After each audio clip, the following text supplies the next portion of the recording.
Iran amping up its threats and its rhetoric tonight, less than 24 hours after boasting about violating the 2015 nuclear deal. They're quite happy about it. Iranian officials are now claiming that they are exceeding the limits on the uranium stockpile, and that was not actually a violation of the deal. Because the countries still in the deal, well, they're not holding up their part of the bargain to boost Iran's economy.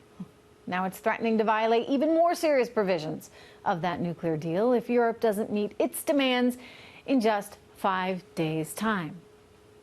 I'm sorry, when did Iran start calling the shots? Good luck, guys. Joining me right now with analysis on what could come next, Chairman of the Institute for the Study of War, Fox News senior strategic analyst, retired four-star General Jack Keane. General, welcome. Glad to be here, Trish. My goodness. So they're making all kinds of demands. They're being quite outspoken. They can't get over the fact that this deal was torn up by the President of the United States. And now they're just going to continue on this push to enrich uranium, despite knowing that it's just going to anger the Europeans. What's in it for Iran on this one? Do they want World War III? Yeah, what they're using, clearly, they obviously are still in the JCPOA. They're exceeding the restrictions on enriched uranium, and they're using that as a negotiating tool, particularly with the United Kingdom, Germany, and France. For what reason? To get them economic relief. They're telling them that they will go back and comply with the restrictions if you help us out economically, because we're still in the deal, you're still in the deal, the United States is out, they're putting pressure on us, and that's unfair. So this is a ploy on their part. So far, the Europeans are pushing back and not assisting the Iranians, although I don't trust them because they were working an offline deal outside of the dollar financial market to provide assistance to the Iranians before this crisis began. Wait, so walk me through that. What were they doing? We have significant sanctions on the Iranians, and one of them is in the financial market driven by the dollar. Right. Those three countries were working together in concert with each other to enter into financial deals with the Iranians that did not include the dollar-driven financial system. Euro-dominated? Yes. Yeah. And they're also establishing a bartering system. How recent was this, General? It's been going on for months, and they were still working on it as of just a couple of weeks ago. When you talk about Europe, I mean, are there countries specifically you can cite there? The United Kingdom, Germany, and France are the three culprits that are here because they're involved in the deal, and they were trying to pull some others in. It has not worked so far, Trish. So that's one. The other thing that's happening here is the Iranians obviously disrupted the oil artery in the Persian Gulf, but they got caught at it. Yeah. So we have indisputable evidence that they sabotaged those ships. They did not expect that to happen. They shot down our drone and they got caught at it, the fact that it was in international waters. So what they were trying to do, again, was get the international community to put pressure on the United States for this crisis developing. And that backfired. And it backfired. Because now the Europeans are saying, backfired. wait a second, the U.S. had an opportunity to go after you, and the U.S. did not. So that, I think, in some ways, bought us a lot of clout with the Europeans. The president was on the moral high ground by not doing anything kinetically against all the events I just described, particularly shooting down a drone. And that has given Ambassador Bolton and Secretary Pompeo and the rest of the security team leverage, with the international community, with our allies. And they're going to China and India and saying, look, you're completely dependent on Mideast oil. China, it's 80–90%. We need your help here.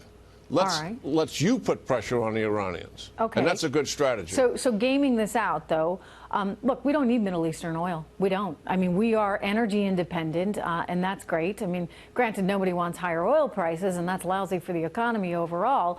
But from a security standpoint, we're pretty self-sufficient on that front. The Europeans need it. Perhaps more than we do, shall we say, and so the Japanese as well. They can protect, I would think, the Strait of Hormuz with a little bit more vigor.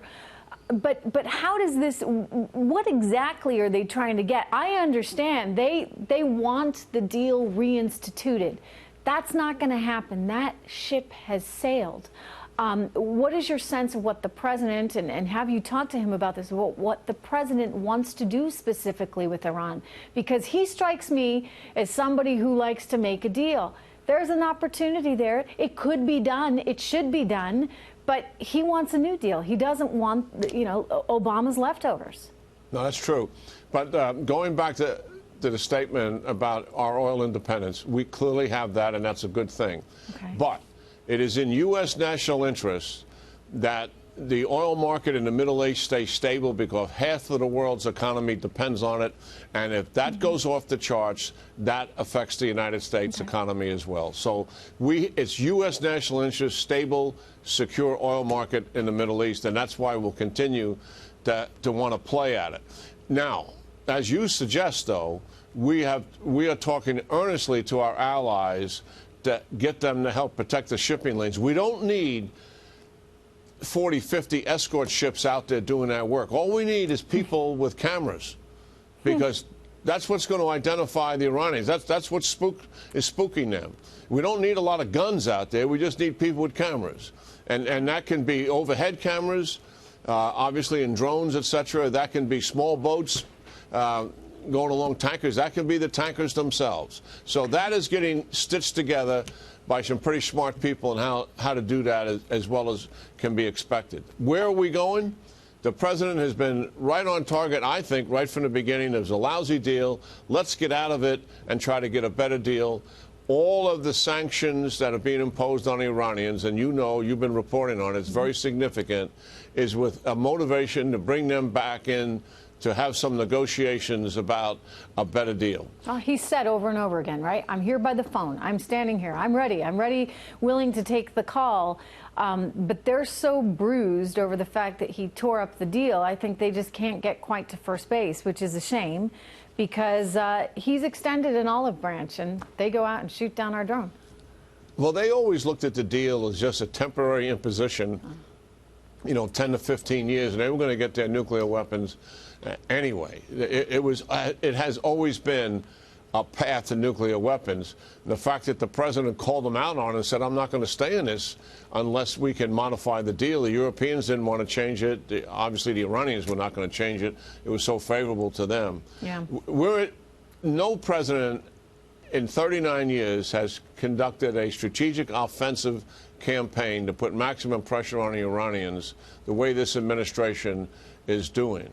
And it's not just about no nuclear weapons. It's about directing and funding the Syrian and Yemen civil wars. It's about rockets and missiles to Hezbollah and Hamas that can fire on Israel. It's undermining the other governments in the Middle East. It's sponsoring world terrorism. All those issues are on the table to deal with the Iranians. So there's some tough negotiations and some in front of us. creativity for sure right now from this administration. Yeah, absolutely. General Keane, always good to talk to you. Thank you so much, sir.